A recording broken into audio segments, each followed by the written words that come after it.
स्तवन करूं, स्तवन करूं, स्तवन करूं ईसु तारूं।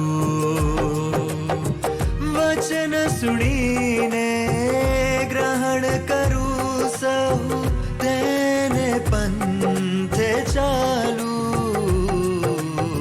સ્તવન કરું, સ્તવન કરું, સ્તવન કરું ઈસુ તારું।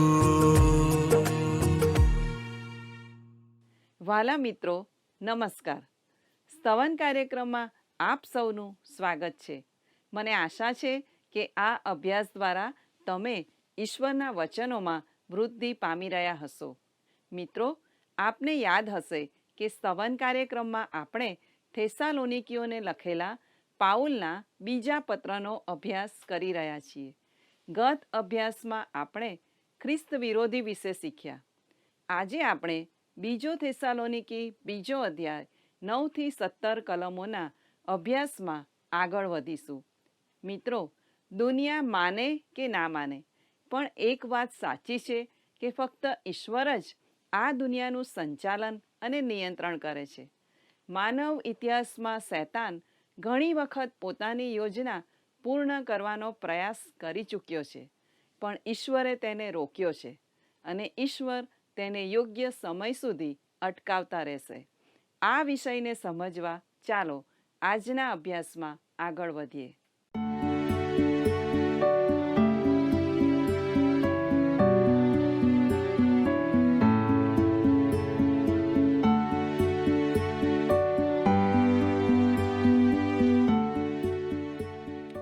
મિત્રો, સ્તવન કાર્યક્રમ દ્વારા આપને મળતા મને ખૂબ જ આનંદ થાય છે।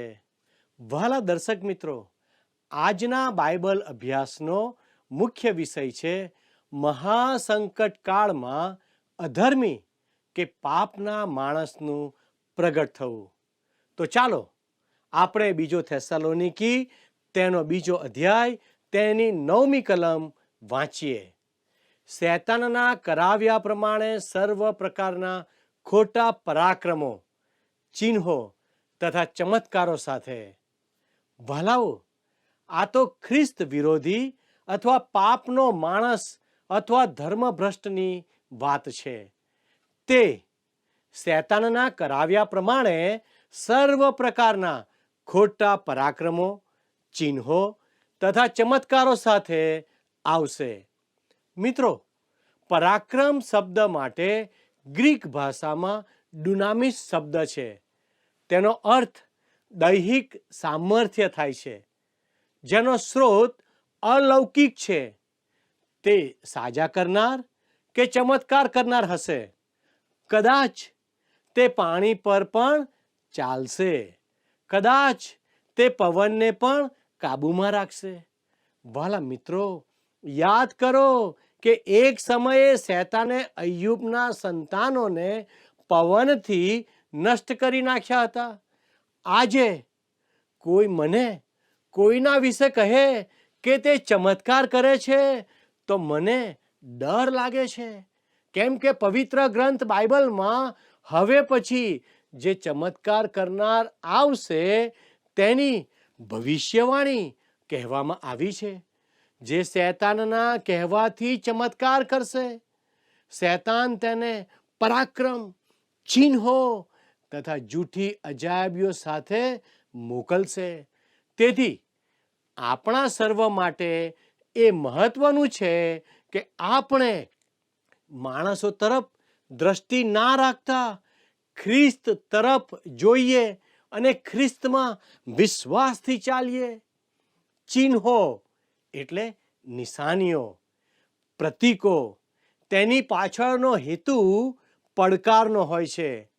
આ પાપના માણસ પાસે એવા ચિહ્નો હશે જે વડે તે વિજ્ઞાન જગતને તેમજ રાજકારણીઓને તથા ધાર્મિક ક્ષેત્રને પણ પડકારશે।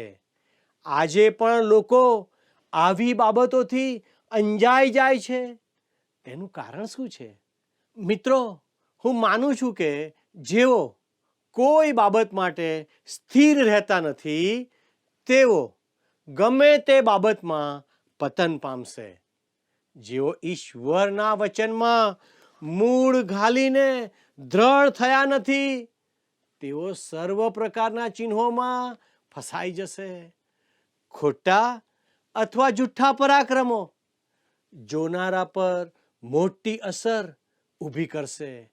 તે દિવસોમાં સર્વ લોકો પાપના માણસ વિશે વાત કરતા કહેશે, અરે હા, આ વિશ્વ સરમુખ હથિયાર છે, તે ખૂબ જ મહાન છે, તે કેવા પરાક્રમ કરી શકે છે, તે જુઓ.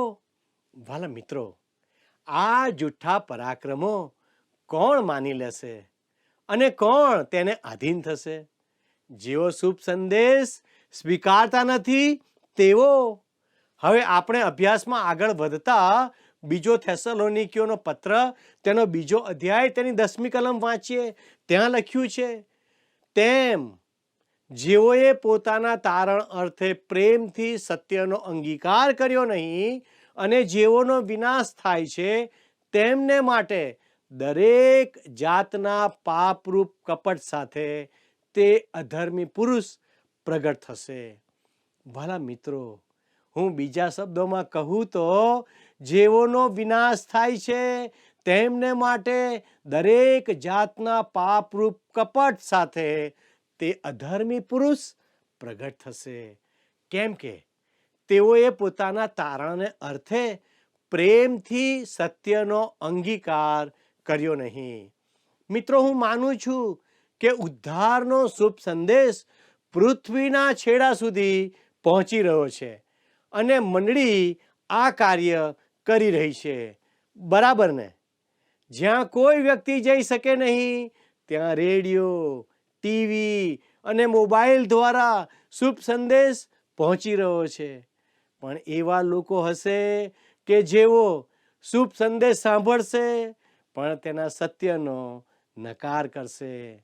વાલા મિત્રો, બીજો થેસલોનિકીઓનો પત્ર, તેનો 2 અધ્યાય, તેની 11મી કલમ જણાવે છે, જેઓએ સત્ય પર વિશ્વાસ કર્યો નહીં પણ અધર્મમાં આનંદ માણ્યો, તે સર્વને દોષિત ઠરાવવાને માટે ઈશ્વર દુનિયાને અસત્ય માનવા દેશે. શા માટે ઈશ્વર આવું થવા દે? શું ઈશ્વર આવું કરે તે ખોટું નથી? વાલા મિત્રો, ઈશ્વરે મિસરના રાજા ફારૂનું હૃદય હઠીલું કર્યું હતું, તેવું જ કરશે. ફારૂન કંઈ ઇઝરાયેલ પુત્રો માટે રુદન કરતો નહોતો અને તેમને છોડી મૂકવા ઝંખતો નહોતો અને ઈશ્વરે તેના સારા ઈરાદાઓથી તેને રોકી રાખ્યો નહોતો. ફારૂન તો ઇઝરાયેલીઓને જવા દેવા ઈચ્છતો ન હતો અને ઈશ્વરે તેને નિર્ણય કરવા દબાણ કર્યું હતું. ઈશ્વરે તેને એવી સ્થિતિમાં મૂકી દીધો કે તે દ્વારા તેના હૃદયમાં જે હતું તે બહાર આવ્યું. ઘણા લોકો ઈશ્વર માટે અડગ પગલું ભરતા નથી, તેઓ શુભ સંદેશ સાંભળતા નથી. ઈશ્વર કૃપા દ્વારા પોતાનું વચન લોકોને આપે છે પણ લોકોને તે જોઈતું નથી. ઈશ્વરનું વચન જેઓ સાંભળે છે પણ સ્વીકારવા નકાર કરે છે, તેઓને ઈશ્વર મોટી મૂંઝવણમાં મૂકે છે.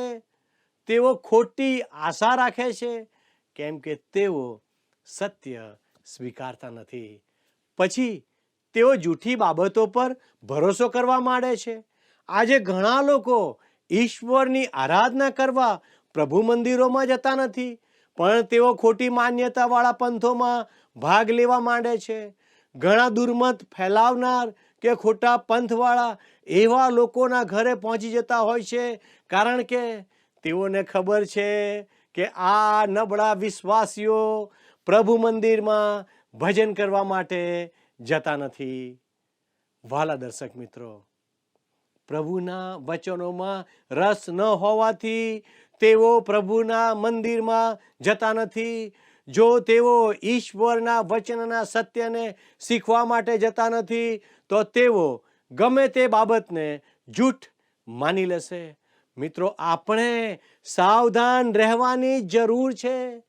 જો કે પ્રભુ મંદિરમાં જતા કેટલાક લોકો એવા પણ છે જેઓ ઈશ્વરનું વચન સાંભળે છે પણ પછી તેને આધીન થતા નથી. પરિણામે તેઓ પણ દુર્મતવાળા પંથોમાં જોવા મળે છે. તેઓ ઈશ્વરનું સત્ય વચન ન આપનાર વક્તા તરફ આકર્ષાઈ જતા હોય છે. જે લોકો સત્યનો નકાર કરે છે તેઓ જુઠ્ઠી બાબતો પર વિશ્વાસ કરે છે. ઈશ્વર પણ ઘેટાને બકરાથી જુદા કરે છે. ઈશ્વર તે માટે ઉત્તમ રીત અપનાવે છે. જો લોકો સત્યનો પ્રેમથી સ્વીકાર નહીં કરે તો પછી ઈશ્વર તેમને ભારે ભ્રમણામાં મૂકે છે, જેથી તેઓ જૂઠને માની લે છે. હવે જૂઠ શું છે? વાલા મિત્રો, ખ્રિસ્ત વિરોધીનું જૂઠ એ છે કે ઈસુ ખ્રિસ્ત પ્રભુ નથી. તેમણે પોતા વિશે જે કહ્યું છે તેવા તે નથી. ખ્રિસ્ત વિરોધી લોકોને કહેશે કે ઈસુમાં માનનારા ધાર્મિક માણસ ન બનવું તે ખરેખર હોશિયારી છે. લોકો ખ્રિસ્તના પુનરાગમન સમયે વાદળામાં ઉચકાઈ ન જાય તેમ તે ઈચ્છશે અને તેને બદલે તેઓ પૃથ્વી પર રાજ્ય બનાવવા તેની સાથે રોકાય માટે તે તેમને અભિનંદન આપશે. લોકો આ ખ્રિસ્ત વિરોધીનું સાંભળશે, માનશે અને આશા રાખશે કે તે જ તેમને 1000 વર્ષના રાજ્યમાં લઈ જશે. તેઓને ખ્યાલ પણ નહીં આવે કે તેઓ મહાસંકટ કાળમાં આવી ગયા. લોકો આવું જૂઠ માની લેશે કેમ કે તેમણે સત્યને માન્યું નહીં. બીજો થેસલોનિકોનો પત્ર તેનો 2 અધ્યાય તેની 12મી કલમમાં લખ્યું છે, તેઓ અસત્ય માને માટે દેવ તેઓને ભ્રમણામાં નાખે છે. જેઓએ સત્યનો નકાર કર્યો છે તેઓનો ઈશ્વર ન્યાય કરશે. જો તમે બેસીને ઈશ્વરના વચન વાંચતા હો અને છતાં ઈસુ ખ્રિસ્તનો નકાર કરવાનું ચાલુ રાખો તો તમે ભ્રમણા અને છેતરપિંડીનો ભોગ બનશો. તમે કદી ઈશ્વરની હાજરીમાં જઈને આવું કરી શકો નહીં. મેં કદી શુભ સંદેશ સાંભળ્યો નથી તેમ કહીને જો તમે ખ્રિસ્ત સામેથી તમારું મોં અને પીઠ ફેરવી લેશો તો તમે ખોટી આશા અને ભ્રમણામાં જશો અને ન્યાયનો ભોગ બનશો. જો તમે વિશ્વાસી તરીકે શુભ સંદેશ આપો છો તો તે બચી ગયેલાના જીવન માટે તમે સુગંધ સમાન છો અને નાશ પામનાર માટે તમે મરણની દુર્ગંધ સમાન છો. બીજો કોરિન્થી 2:15 અને 16 તે વિશે નોંધવામાં આવ્યું છે. તમે શુભ સંદેશ ઘણીવાર સાંભળ્યો હશે. જો તમે ઈસુ ખ્રિસ્તને તમારા ઉદ્ધારનાર અને પ્રભુ તરીકે સ્વીકારો છો તો હું તમારા માટે જીવનની સુગંધ સમાન છું. વાલા મિત્રો, હવે પછીનો શાસ્ત્ર ભાગ ખ્રિસ્તના આગમનની વ્યવહારિકતા વિશે વાત કરે છે. હવે સંત પાઉલ આ પત્રની વ્યવહારિક બાજુ તરફ ફરે છે. ભાવિ બનાવોના જ્ઞાનના પ્રકાશમાં વિશ્વાસીએ એવું જીવન જીવવાનું છે કે જે પ્રદર્શિત કરે છે કે તે ખ્રિસ્તના આગમન પર ભરોસો રાખે છે. ખ્રિસ્તના આગમનમાં વિશ્વાસ કરવાનો અર્થ એ નથી કે આપણે બહાર દોડી જઈને આકાશ તરફ જોઈને કહીએ કે હા, ઈસુ પાછા આવશે તેવી હું આશા રાખું છું. તે તો મૂર્ખતા સમાન છે. જો વ્યક્તિ ખ્રિસ્તના પુનરાગમન પર ભરોસો રાખતી હશે તો તે 3 રીતે પ્રદર્શિત કરશે. પહેલું, ઈશ્વરના વચન દ્વારા. બીજું, પોતાના વ્યવહાર દ્વારા. ત્રીજું, કાર્ય પ્રત્યેના તેના વલણ દ્વારા. મિત્રો, વિશ્વાસીઓએ ઈશ્વરના વચનમાં સ્થાપિત થવાનું છે. બીજો થેસાલોનિકીનો પત્ર તેનો 2 અધ્યાય 13 અને 14 કલમ જણાવે છે, પણ ભાઈઓ, તમે પ્રભુને પ્રિય છો, તમારે વિશે સદા દેવની સ્તુતિ કરવાને અમે બંધાયેલા છીએ, કેમ કે આત્માના પવિત્રીકરણ વડે તથા સત્ય પરના વિશ્વાસ વડે તારણને અર્થે દેવે તમને આરંભથી પસંદ કર્યા છે, અને એટલા માટે તેણે તમને આપણા પ્રભુ ઈસુ ખ્રિસ્તનો મહિમા પામવાને અર્થે અમારી સુવાર્તા દ્વારા તેડ્યા છે. વાલા દર્શક મિત્રો, હું માનું છું કે આ 2 કલમોમાં ઉદ્ધારનું પૂરેપૂરું ચિત્ર જોવા મળે છે. પ્રથમ બાબત, તારણને અર્થે પસંદ કર્યા છે. રોમનોના 8મા અધ્યાયમાં 28 થી 31મી કલમમાં આ બાબત સ્પષ્ટ રીતે દર્શાવે છે. વળી આપણે જાણીએ છીએ કે જેઓ દેવના ઉપર પ્રેમ રાખે છે, જેઓ તેના સંકલ્પ પ્રમાણે તેડાયેલા છે, તેઓને એકંદરે સઘળું હિતકારક નીવડે છે. કેમ કે જેઓને તે અગાઉથી જાણતો હતો, તેઓને વિશે તેણે અગાઉથી ઠરાવ્યું પણ હતું કે તેઓ તેના દીકરાની પ્રતિમા જેવા થાય, જેથી તે ઘણા ભાઈઓમાં જ્યેષ્ઠ થાય. વળી જેઓને તેણે અગાઉથી મુકરર કર્યા, તેઓને તેણે તેડ્યા પણ, અને જેઓને તેણે તેડ્યા, તેઓને તેણે ન્યાયી પણ ઠરાવ્યા, અને જેઓને તેણે ન્યાયી ઠરાવ્યા, તેઓને તેણે મહિમાવંત પણ કર્યા. તો એ વાતો પરથી આપણે શું અનુમાન કરીએ? જો દેવ આપણા પક્ષનો છે, તો આપણી સામો કોણ? વહાલા મિત્રો, 28મી કલમને થાકેલા આત્માને માટે એક પોચા તકિયા સમાન છે. સાચી વાત ને? અહીં પણ પાઉલ એવી જ વાત કરે છે. તારણને અર્થે ઈશ્વરે તમને આરંભથી પસંદ કર્યા છે. આ અજાયબ લાગે, પણ આપણે માનવું જ રહ્યું.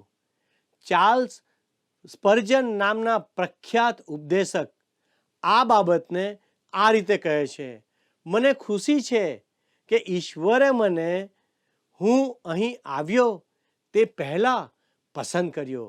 કેમ કે જો હું અહીં આવું ત્યાં સુધી તે થોભ્યા હોત, તો તેમણે મને કદી જ પસંદ ના કર્યો હોત.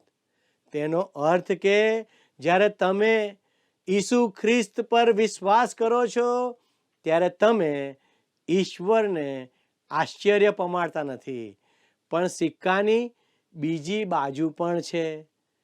તે ચાહે તે આવે, જે ચાહે તે એટલે પસંદ કરેલા, અને જે ન ચાહે તે એટલે પસંદ નહીં કરેલા લોકો. ઈસુએ કહ્યું, જો કોઈ તરસ્યો હોય તો તે મારી પાસે આવીને પીએ, જે યોહાન 7:37 નોંધવામાં આવ્યું છે. વાલા દર્શકો, આ તો ઉદ્ધારની કાયદેસરની દેન છે. એક ગંભીર, ચોક્કસ અને ગૂંચવણ વિનાની આ જાહેરાત છે. જો તમે ન આવો તો એનું કારણ એ નથી કે તમે નાપસંદ છો, પણ તેનું કારણ એ છે કે તમે તરસ્યા નથી. એનો અર્થ કે તમારે ઉદ્ધારનારની જરૂર છે તેવું તમે માનતા નથી. જો તમે તરસ્યા છો તો તમે ઈસુ ખ્રિસ્તની પાસે આવશો. બીજી બાબત, આત્માના પવિત્રીકરણ વડે તારણને અર્થે પસંદ કર્યા છે. આ તો ભૂતકાળ તરફ પાછું જોવાનું છે, અને હવે આત્માના પવિત્રીકરણની વાત વર્તમાન તરફ દ્રષ્ટિ કરે છે. તમે સ્થાન અને વ્યવહાર બંને રીતે પવિત્રીકરણ પામ્યા છો. એટલે કે જ્યારે તમે પ્રભુ ઈસુને તમારા ઉદ્ધારનાર તરીકે સ્વીકાર્યા, ત્યારે તમે ખ્રિસ્તમાં છો. આ સ્થાનનું પવિત્રીકરણ છે, તે ઉદ્ધારનો ભૂતકાળ છે. પછી પવિત્રીકરણની વ્યવહારિક બાજુ પણ છે, જેને તમારા જીવન સાથે સંબંધ છે. ઈશ્વરના પવિત્ર આત્મા વડે તમારે કૃપામાં વૃદ્ધિ પામવાનું છે. ત્રીજી બાબત, સત્ય પરનો વિશ્વાસ. તેનો અર્થ કે વિશ્વાસીને ઈશ્વરના વચનનો અભ્યાસ કરવાનો છે. તે રીતે તેણે વૃદ્ધિ અને વિકાસ પામવાનું છે. ચોથી બાબત, પ્રભુ ઈસુ ખ્રિસ્તનો મહિમા પામવાને અર્થે. આ તો ભવિષ્ય છે. તે મંડળીનું આકાશગમન અથવા વાદળામાં ઉચકાઈ જવું દર્શાવે છે.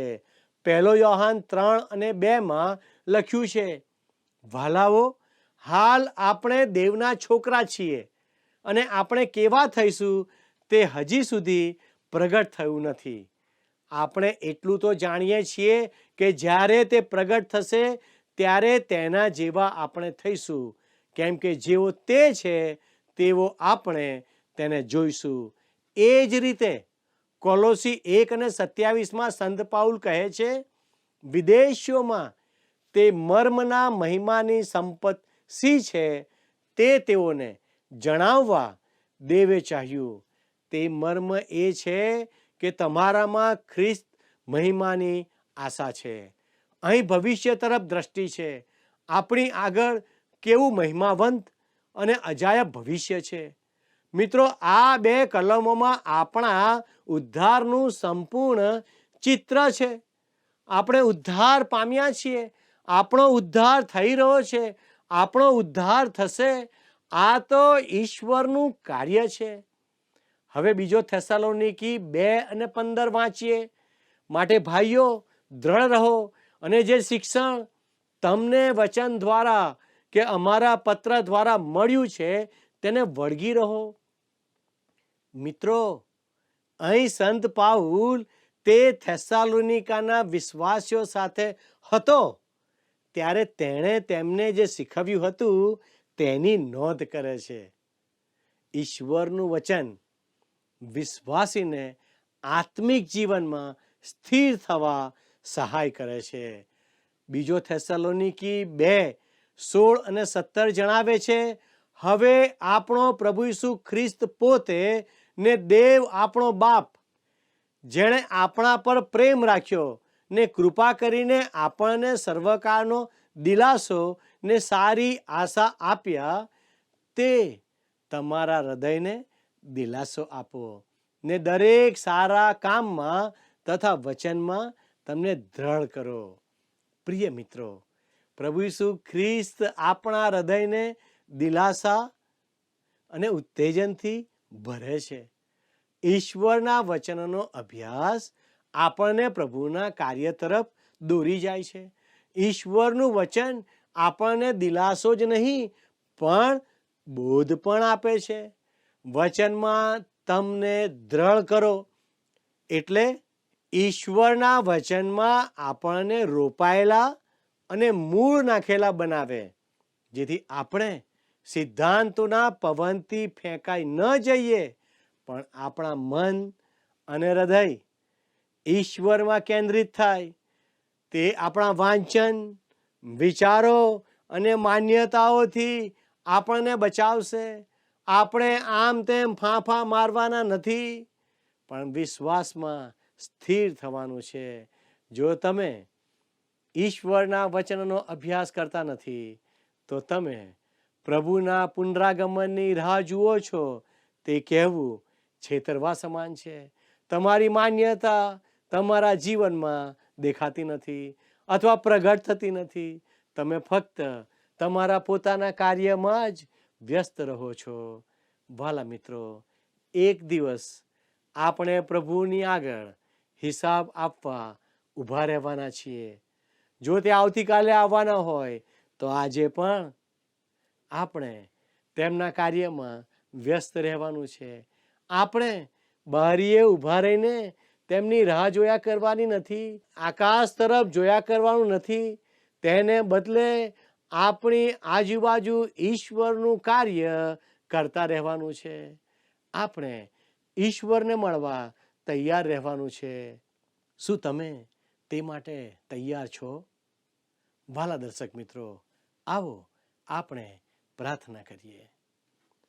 વાલા પ્રભુજી, તમે અમને મદદ કરો કે અમે તમારું વચન વાંચીએ, વાગોળીએ અને અમારા જીવનમાં તેને ઉતારીએ અને અમારા જીવન મારફતે અન્ય લોકો તમારા વચનને નિહાળનાર બની જાય. પવિત્ર પ્રભુ, તમારા વચન પ્રમાણે જીવન જીવવાને માટે અમને મદદ કરો. અમારા દરેક દર્શક મિત્રો પર તમારી આશીષ આપો. અમારી આ પ્રાર્થના ઈસુના નામમાં માંગીએ છીએ. આમેન. વાલા દર્શક મિત્રો, ઈશ્વર આપને સહાય કરો. આમેન. હે ઈશ્વર પવિત્ર સર્વસમર્થ સ્વામી, મળસ્કુ થતામાં જ તુજને છે સલામી. હે ઈશ્વર પવિત્ર શક્તિમાન દયાળુ, ધન્ય ત્રિએક તું ઈશ્વર કૃપાળુ.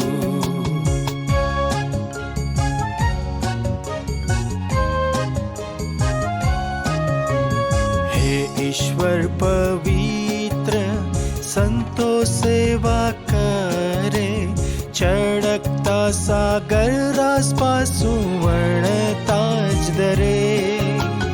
કરુબીમ ને સરાફીમ પાય લાગી ગાય ગાનો, તું જ હતો છે ને સદા રહેવાનો.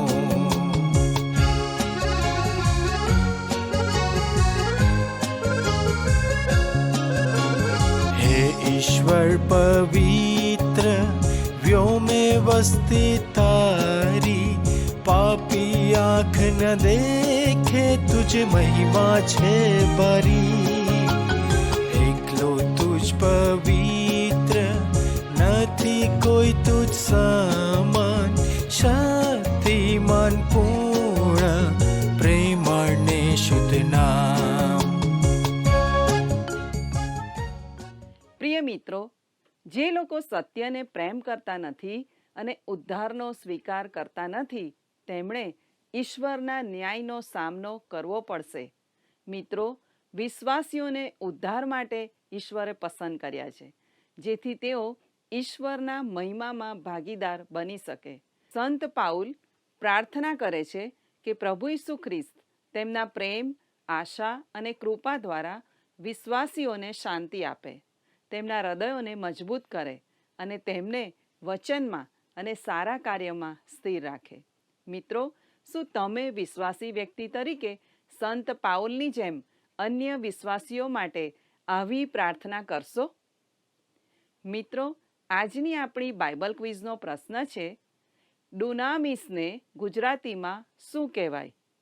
એ. પરાક્રમ, બી. બળવાન, સી. શક્તિશાળી, ડી. ચમત્કાર. મિત્રો, ગત પ્રશ્નનો જવાબ છે સી. યોએલ. જો અમારા આજના પ્રસારણથી આપને કંઈક શીખવા મળ્યું છે તો જરૂરથી અમને એક મિસ કોલ કરશો અને બાઇબલ ક્વિઝમાં ભાગ લઈને આપેલ પ્રશ્નનો જવાબ આપશો અથવા મેસેજ કરશો. આભાર. શું તમને આ કાર્યક્રમ ગમ્યો? અત્યારે જ અમને મિસ કોલ કરો.